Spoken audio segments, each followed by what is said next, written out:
With the Chiefs versus Broncos game happening the Sunday before Halloween, I guess it was only appropriate for them to have their scariest performance of the season. Scary in a bad way, not a good way. We're going to get into a little bit of some of the issues the Chiefs had, how the Broncos forced them into some of their own mistakes, as well as not actually taking in some of the information that was given to them and then disseminating it in a different way on top of all the unlucky errors that happened in this football game. Welcome to the RGR Football Channel. My name is Daniel Harms, lead and senior film analyst here. But like I said, the Chiefs not only had to deal with the Broncos defense making things more difficult to their normal passing concepts, they had to deal with a lot of issues on their own part and things that just were unlucky to begin with. So let's go ahead and jump in and see what we've got this week and how the Chiefs can kind of overcome some of this. You have to account for dumb luck for part of it, but we also have to understand that some play calls don't equal everything else. So the Chiefs come out here with this bunch set to the left side of the offense. They're going to run Rashee Rice on this little pitch pass to him, whatever it is. And this is just unlucky. Okay, this looks like a bad play call. Yeah, they got a little cute here on 3rd and short. But again, they're going to motion him from left to right here to be on this right-hand side. And then they're going to not block this man right here, this defensive end on the left side of the offense, number 56. And watch how he inadvertently trips Rashee Rice. Okay, so he's going to come back around. He gets upfield a little bit too far right there. So he stops. He actually goes at Mecole Hardman this direction. He goes with that fake. Mahomes pulls it and pitches it to Rashee Rice, who's going to follow his blocks up here and likely would have gotten into the end zone had he not been tripped up on accident. Like, this was not what he was trying to do, but, he does step in front of Rashee Rice. It's clearly a trip, and he unfortunately goes down. If this is not a trip, Rashee Rice, at worst, gets the first down here. He probably even breaks the tackle attempt and goes on to score with those blocks in front of him. So it's tough. It's tough to have misfortune play a part in the way you play, but also it kind of saw how the Chiefs' day went offensively. A ton of miscues, but also the pitch passes. I know it was to Rashee Rice. I'm not a huge fan of them as much at this point. Kind of like the Blake Bell QB sneaks that happened earlier, not just this season, but prior. Those that worked for a little bit, and now they don't work anymore for the most part. Short yardage situations aside. This is actually very fun play design. I love what the Chiefs do coming out in their full house personnel. They actually ran the ball. If you remember earlier in this football game, the biggest play from scrimmage for the Chiefs run game was that 19-yard run from Isaiah Pacheco. It came out of this exact formation, and they never ran out of it again. They only passed out of it from here on out. And funny enough, Isaiah Pacheco only got 1 or 6 other rushes since from that point on in the game. So that's something else we have to completely work with. So this is a play action pass. It's very fun design. They still condense the defensive formation here, as we see you got 2 high safeties on the left-hand side, which is another part of the puzzle here for the Chiefs offense having to solve. But they come out and they're going to run this play action pass with Justin Watson, who's going to release and then run an out route. You also have MVS running a very deep curl. And then you have Travis Kelce's releasing to the outside, up the field. He's going to kind of turn around here. Then they have play action. So they're going to block here. Then they're going to have Pacheco come out here and block to this side. So you have basically almost a max protect option with Travis Kelce now wheeling out to the right-hand side. And look how much space is created. This is, again, a really nice job here. They bring out the defensive linebacker here who's going to run down the middle of the field, but look at everyone else. Like right up here at the middle, they did a good job of executing that play action fake there and actually used it well. And they're going to create a ton of space in the middle of the field with players having to go elsewhere so that they wall off the end. This is another common theme that I saw from the Broncos on defense, where you have almost 3 safeties back there, and they had the linebacker running up the middle of the field like a Tampa 2 linebacker a ton, where he's basically the guy in the middle of the defense that runs the length of the field to where a safety is quite a bit of time. But here it is. You got two guys wide open. And Marquez Valdez-Scantling and Justin Watson. Just so happens that MVS catches the football and then fumbles it. Like, this is ridiculous things that just happened to the Chiefs offense in this game. And again, I want you to see how open these players are. It's fantastic concept. And then they get unlucky with a fumble. Hold on to the ball, man. All we got to do. We got to see these guys hold on to the football. I like that concept. I think we're going to see it more often. And it's another way for them to run those tight end underneath routes that they've been running out of just a sniffer. Like right here, typically we see this tight end motion underneath and come out the opposite side. Instead of having him do that, they actually ran him out of the backfield, which is really cool concept because you can also run plays and get lead blocks out of that type of thing and get them momentum downhill. So that was a cool concept to see from the Chiefs. That will definitely come back around. I mean, I got no words for some of this stuff, you guys. It's another good concept from the Chiefs offense where they're going to take advantage of what the Broncos had been doing a lot in this game. And on the left-hand side, you're going to have this deep out route from Marquez Valdez-Scantling. There he is. There's that out route. Underneath, you have Travis Kelce, who's going to kind of run a little bit of a bender underneath it. Bryce is just going to come over the middle of the field. But I want you to look at this middle linebacker. Look how he's shaded.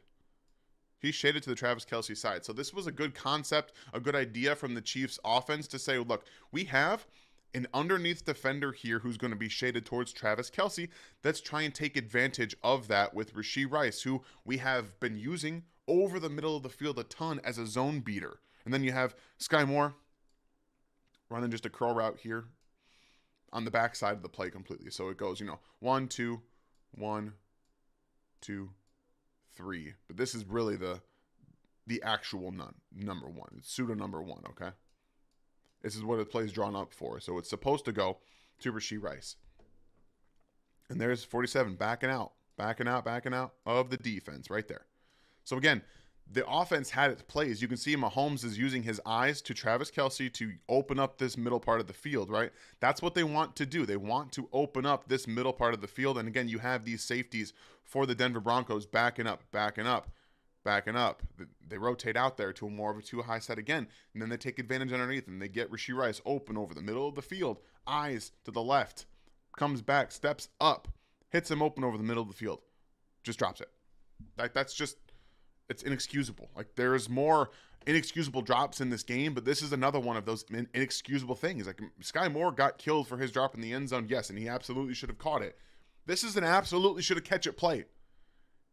Fights through contact here, goes around number 29 as he's turning to the outside. Again, you have attention here from the defense, all right? So boom, boom, and then look at the leverage of 31. He's motioning back this way. Rashee's like, all right, cool. We're going to sit over here. We're going to get in the middle of the field. And then he just drops the football. I know it's a little off target from where he was expecting it. But honestly, Mahomes threw it to him behind him because of what he saw. There's 4 defenders over here. 4 of them. There's 4 on 2 guys. And then you have the added safety who's going to end up shading himself with leverage to that side as well. Take advantage of it. You got to catch the football, man. Chiefs have the most drops in the NFL. It's no coincidence that they're one of the youngest wide receiver groups in the NFL as well. When they're consistently having problems like this where, yes, they're getting up there. They're getting open. They're being able to do some of these things, and then they have miscues. And then we get into the red zone where some of the offensive problems compounded themselves. It's his first down. It's a 1st and 10. And I know that I even made fun of this play, but I've watched it back a lot. And he's mad because this, again, should have been probably a 1st down, if not a touchdown. So they're going to do a good job here of selling this, kind of counter. So watch both McKinnon. They're going to shift to the right first and then back out to the left. And then you get blockers out in front. And again, it's a good job. And Joe Thuney here just doesn't do enough. It's not his fault technically either because he's trying to turn this tackle right here. He's trying to turn him so that he doesn't have any impact on the play. And when Kadarius Toney is looking for the ball here, they've done this play countless times. So right here, we see, all right, here's the head of that defensive tackle.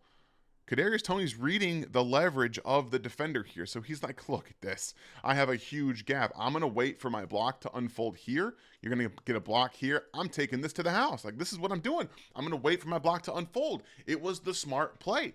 Unfortunately, we don't get the turn all the way from Joe Thuney. Just didn't get him enough. It also maybe helped a little bit by the chip-ish from Jerick McKinnon. Possibly. Like, just feeling that presence right there. This probably should have been close to a touchdown. Like I said, a big play here inside the 20 or inside the 20-yard line ends up going for negative yards. That's unfortunate. Again, Toney is reading the leverage of that defensive tackle who's getting upfield a little bit right there. It's unfortunate. Miscues in the red zone, miscues in the middle parts of the field.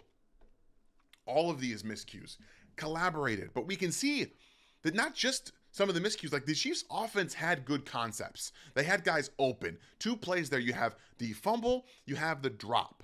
Those are big plays that should have continued offensive drives for the Chiefs. It's a microcosm of what happened to their offense on Sunday against the Denver Broncos. Yes, they did force the Chiefs defense into the Chiefs offense into some consistency problems, specifically in the red zone. But when you compound those errors with unfortunate happenings like this, you get 9 points on offense. So this is actually a very good job on the defense. And I can't stress this enough. This is going back to that Tampa 2 we were talking about a little bit earlier when you had these 2 high safeties here who are going to end up backing up, and you have Singleton as that linebacker, or Drew, I can't remember exactly which one this is, who's going to run up the middle of the field, all right? So, again, he's getting deep. This slot corner from the Broncos did a great job. Everybody knows that the Chiefs love to do this. So, this concept here is going to be another stretching of the field. So, you get MVS stretching vertically, as he usually does, down the field. And then Travis Kelce, who's going to kind of run this to the outside and then bend it inside. So one thing to note, Travis Kelce is always going to, especially against zone defenders, clear that defender and then get around to the middle of the field. That is what he's looking to do. And like I said, defenses know that. So here's Rashee Rice in this reduced split, and he's doing the same thing. He's running an over route over the middle of the field. And all this is again, it's a good play because the Chiefs love to do this concept with Travis Kelce a ton. And watch the underneath defender. Typically, they get into their zone and they stop. Okay, they typically stop. They pass off. And that's what Mahomes and Travis Kelce were expecting. They were expecting this part of the field to be 100% open. Instead, the defender here sits and still gets depth. He's allowed to get depth. One, because outside defender or outside wide receiver is bracketed. MVS is bracketed by the safety and this outside corner. So boom, boom. There's no flat defensive effort needed out here. There's no running back. So he has no responsibility. So smartly, he keeps adjusting, keeps his eyes on Patrick Mahomes, and then just undercuts this throw. Again, it should have been open because that's typically what we see. But it's a smart play from the defender, just understanding that Travis Kelce, as soon as he stacks him vertically, is going to start moving to the middle of the field based on the knowledge of the defense. So you've got the safety, you have at the corner here, eyes on Patrick Mahomes. That's the change. That's the difference here. But I want you to just, again, we're going to just devil's advocate. Obviously, with eye change from Patrick Mahomes, this changes a little bit. So you have this underneath defender here. And again, there's that linebacker running up with Rashee Rice. But look at the leverage of the linebacker here. He's moving this way. Rashee's coming over here. Honestly, I'd like to see this ball just thrown over here. Come back through, throw this over here. Yeah, you're going to have a triggered linebacker. Or excuse me, the safety here, you're going to get a triggered from the safety. But if you can throw it, you got some chances to take. Guys are going to get hit in the NFL. I mean, even to an extent, Sky Moore, you can throw open. Because like I said, that underneath defender here, number 51, it's a defensive end. Like you can throw this over here, probably be okay. But again, you have to throw it. Got to get back to the backside.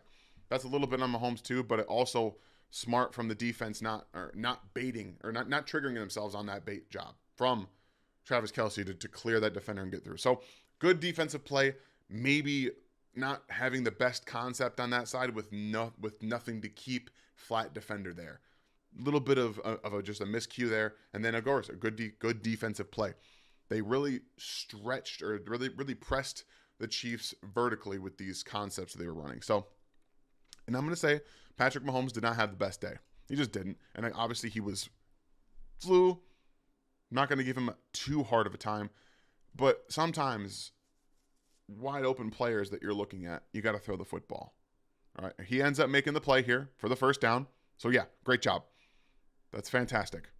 What I mean by guys that you're looking at is, this concept is what I was just mentioning earlier about the tight ends drifting out. So you have 12 personnel here, but you have Noah Gray and Blake Bell. So that takes a little bit of a different defensive approach with the gravity of the situation. They're not worried about Travis Kelce beating them. So you're going to have Noah Gray break down and get to the out here. And then you have Blake Bell, who again is going to come out release. Out here and release. And he's going to turn. Just turn around, look for the football. Sky Moore, wheel route, not my favorite route that they have him run. Then he's going to take it to the middle of the field. They have Pacheco run the play action and get out here. MVS is running corner route, or not corner route, excuse me, a slant route or post route in this option. So first things first, not the white screen. I wish they weren't so close together, the trash can and the white screen. But here we go. So Patrick is looking left first. All right. Let's see where the defense is. We've got defensive players slocked just everywhere here. On this left-hand side of the defense, there's just multiple players. You have two receivers running that direction. So 1, 2, 3 defensive players, immediate vicinity. And then you have the linebacker underneath. So you technically have 4 on 2 there. Eyes under he should understand that at this point, the left side of the field should not be looked back at. All right, fine. Let's go back to the right. Offense. You don't need a ton. Don't need a ton. Patrick looks right in this area. Now, he might be looking down the field. I can't exactly tell. But I'm telling you right now, that ball should have been thrown 2 different places. Whether he was looking at Blake Bell initially with this stop right there. Ball should be out. And even if he's looking at the safety, who ends up driving down here on the throw. Again, guys are going to get hit in the NFL. It happens. MVS. Right now. Throw it. Throw the ball. This is where he's looking right now. You have a little bit of safety problem there too, but I understand. Everything happens so much faster in the NFL. It's hard to process. And when you're already moving a little bit groggy, like it's tough. He gets out in the middle there. And you can also argue, it's devil's advocate, but you can argue that this safety out here gets to this ball before it gets to MVS, okay? You can absolutely argue that right there. If he throws this, you can argue he gets there. I understand it. So that's also possibly why he didn't throw it. He ends up making the play, obviously. He does a great job of making that first down. It's more the holding onto the football when he's looking. So we're going to get back to the end zone angle on this part. And you're going to see him look almost directly at Blake Bell, at least that side of the field. So there's this guy Moore going in motion. Protection's there. Right here. It's short. It's a short drop. It's a short pass. But also Mahomes wouldn't have had to run. I don't know. Maybe I'm thinking too much into it. But I see a quarterback who wasn't seeing everything properly, and that's mostly on his sickness because we've seen him play much better than that and be a much better overall quarterback than he was. So I'm gonna give him some of the credit there from the sickness, but this is what the Denver Broncos were doing so well. The Chiefs multiple times in this football game ran deep outside concepts, and they're going to run back-to-back here. This is the 3rd and 13, happening because of the play we'll see next. But this is a really good example of how the Chiefs were having to play against the Denver Broncos defense. So you have this condensed formation. They want to attack the outside from a condensed formation. Makes sense. Justin Watson on the left side is going to be running kind of like this out and up. So he's going to stem release outside, look out, get up, and then curl to the corner. That's a longer developing route, obviously. This is a long down. It's 3rd and 13. You don't have a ton of plays for that. So then they have MVS is going to also release a little bit to the outside and then get to the corner. They have Travis Kelce deep curl down the middle of the field. Not my biggest, I'm not a huge fan of the way they, again, went about this, but you're going to have a little bit of help on the left-hand side from Noah Gray, who's then going to get to the flat. The same from Jerick McKinnon, who's going to come out this way, kind of give a little bit, and then get to the flat. So the defensive side of the football, what they want to do is they want to squeeze the outside of the Chiefs' offense. So we're going to pause this a little bit into the play, and I'm going to show you exactly what I mean right here. This is 2 level verticals on the defensive side. They have 7 defenders from 30 and back. So you have 4 underneath here, and you have 3 down here in the middle. And again, they're going to squeeze the deep concepts. Obviously, the Chiefs are on 3rd and 13, so that's its own situation, completely different. They're also going to add a little bit of a spy. So they're going to rush three guys and then spy one of them in the middle of the field so Mahomes can't run the ball. It's just good defensive mindset here. Vance Joseph, since they got blown out by the Miami Dolphins, has been a much better defensive coordinator overall. They've still been able to get got by the Chiefs offense. They've been able to move the ball well. But you see here, they're just going to squeeze the outside routes. There's nothing here, okay? I know people are saying that Watson is going to be open. He's not open. You know, obviously, MVS, bracketed. He's not open. Travis Kelce, double-teamed. He can't go anywhere with the football, okay? So he can't throw this ball. He can't throw this ball. I mean, you can if you desperately want to, but it's not open. So they forced the Chiefs to throw the ball down underneath.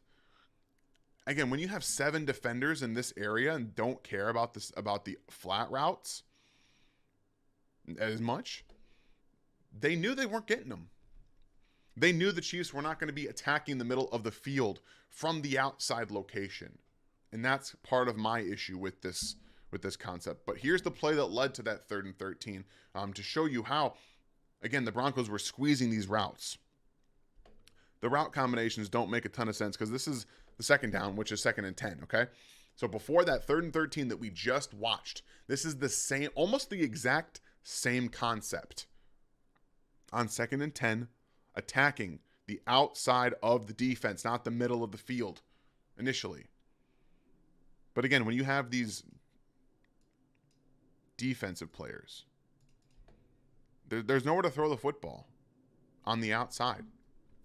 And they end up checking it down for a loss on the play. So, again, Sky Moore is going to be running this outside deep curl. He's going to make it look like a comeback route because he comes back to the football. You have a little bit of almost pivot routes from Rashee Rice in the slot here. Going to kind of come out and then come over the middle of the field. And Travis Kelce is going to do kind of the same thing where he's going to come up here, break down outside, and then come underneath. And then MVS is running another corner route like he is on the 3rd and 13 we just watched. And then Pacheco, you just got to the flat. So at the end of the day, like this, again, is you're attacking the outside, but look at the depth they're getting. They're playing like a quarter, half defense, which means you have quarter responsibility out here, quarter responsibility, and then almost half. Like, that's what it looks like to me. I'm not 100% certain, but based on what I'm looking at right here on the outside and then underneath with Patrick Surtain, that's what I believe. But also you have extra attention from Travis Kelce, or to Travis Kelce from Patrick Surtain, so that could have been cover 4. But again, looking based off this, looks like quarter, half to me. And there's just nowhere to throw the football. So the route combinations are confusing because they went back to the outside kind of like both times. But you're running almost return routes to the middle of the field with Travis Kelce and Rashee Rice. And there's just not much collectivity in it. Right now might be the best time to throw it to the flat before you start running out. But it's hard to tell. Again, at the end of the day, this moves a lot faster there than me playing it back to you guys on the screen. But back-to-back routes or route combinations on 2nd and 10 and then 3rd and 13, where they're both trying to get the outside stretch and then maybe try to throw it underneath to Travis Kelce. I'm not entirely sure that the thought process there. I'm sure we'll see something a little bit different this week. And then again, yes, Patrick Mahomes had himself a foggy day. I personally believe that he's locking into Travis Kelce still quite a bit. This was a problem last year. They ended up getting some of it sorted out, and Mahomes obviously makes the run here on 2nd down, but he's locking into Travis Kelce over the middle of the field. And then he's getting out of the pocket. It's I'm reading Travis, and then I'm getting out of the pocket. So when we see this, you're going to have almost a return route from Sky Moore, who's going to run up against Patrick Surtain, out, break down, and then come back to the inside. Whoops. I just did it again. Y'all know what I'm trying to do. You know. You're going to get a release route from Isaiah Pacheco to the flat, so they want to widen the defense side of the field and then also come back to the middle. With Sky, you have almost a bunch of in routes from the outside here, finally attacking the middle of the field. But also, Travis Kelce is taking this and kind of turning it to the inside as well. So you're trying to level this off here on the right-hand side. You see 3 defenders. Okay, but you're going to have a drop defender underneath as well from the defense. Drop defender underneath, kind of waiting on those, waiting for those in routes on the inside of the deep end part of the field. And again, Patrick's going to just kind of wait on Travis. But they do a good job. He gets him upfield. He passes him off. And then, boom, he can't throw this ball here because the linebacker passed him off well. And then, well, Patrick's just stuck. I would have liked to see him get to the backside, but he decided, again, he sees the getting out of the pocket. He sees it. All right, I got space to move. You can see MVS, or you can see Sky Moore come out to the left-hand side. And right here is what I was talking about. Stepping up into the pocket here, throwing the ball here, would be, a first down. I know everyone says, well, he's bracketed here. No, he's not. This defender looks like he's bracketing, but if you're throwing the ball here on this trajectory, he can't get there. He's still widening with Isaiah Pacheco. So yeah, it's different. It's obviously difficult, and when Patrick looks to the left, defensive looks will change too.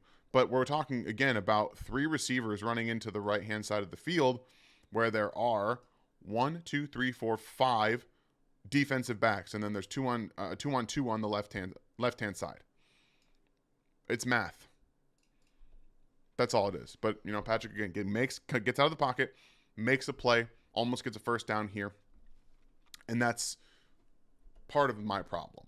You're going to see here on the end zone angle that he does just stare down Travis. He doesn't move off of him. Then he runs out. That's the whole problem for me, is that we're still seeing some trust issues, even though Patrick has said that he trusts these wide receivers to make plays.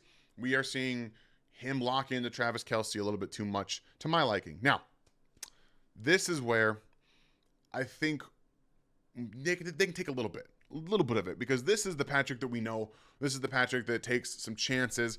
This year, we've seen some of the aggressiveness come down into tighter windows. And this is a very tight window throw to Justin Watson on the right-hand sideline.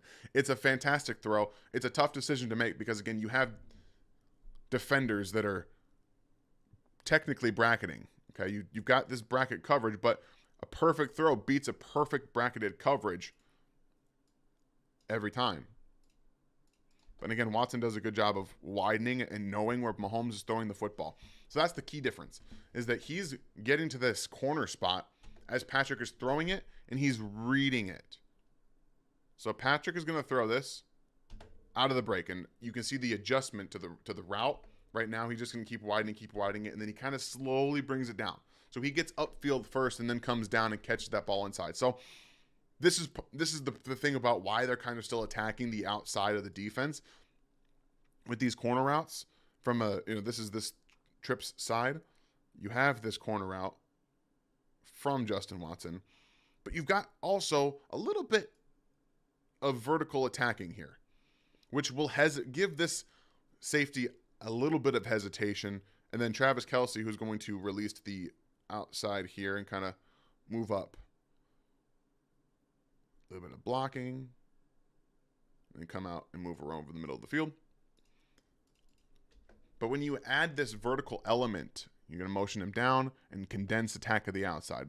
I like this attacking of the outside much more than having two receivers running corner routes from those reduced splits. But you have three different areas they can go here. So they run through. Okay, so you have a slight hesitation as they're rotating back. It's a good throw. I would still like to see some dagger concepts. For those of you that don't know, dagger concept is when you see this vertical and then you have the over route underneath it, or vice versa. I like dagger concepts, especially with deeper concepts like this, but they did a good job here. And this is another thing. It's like they're running these guys down the field a ton. Like they're having linebackers run down the field, which takes some of those dagger concepts away. And look how far the defense is. Again, this is also third down.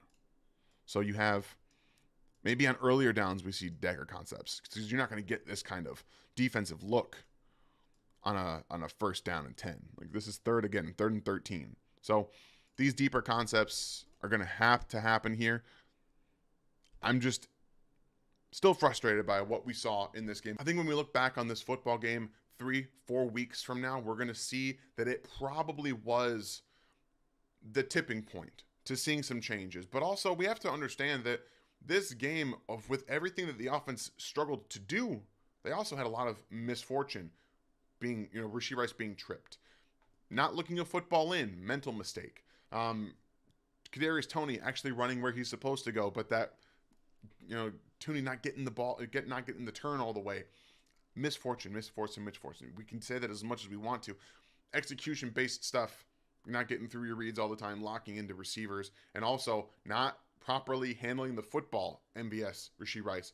Those are problems that have to be knocked out next week and then during the bye week. Going forward, you can't have those mental miscues when you're dealing with an offense that is getting younger every single year, specifically at the wide receiver position. So hopefully they continue to knock some of these issues they're having out and get back in the room with the jugs machine and catch the football, guys. Let's get your hands in and see what they can do against the Miami Dolphins. Early game on Sunday. I hope you guys enjoyed the film review. Please, I hope I earned a like from all of you from going over this, dissecting what they did, what they were trying to do, and how the Broncos still deserve quite a lot of credit against the Chiefs for squeezing a lot of those outside routes and forcing some of the miscues from the Chiefs offense. Please, if you're new to the RGR channel, you're seeing us for the first time, hit that sub button and then the bell so you get the updates on every time we drop a video. There's constant content coming out of here. Tomorrow, you're going to get Gary with all the stats about what's going forward. Friday, we will have the game plan for you, myself, and Ryan will get into the nitty-gritty on how the Chiefs look to defeat the Miami Dolphins in Germany. Have yourselves a fantastic day, and we'll see you guys next time.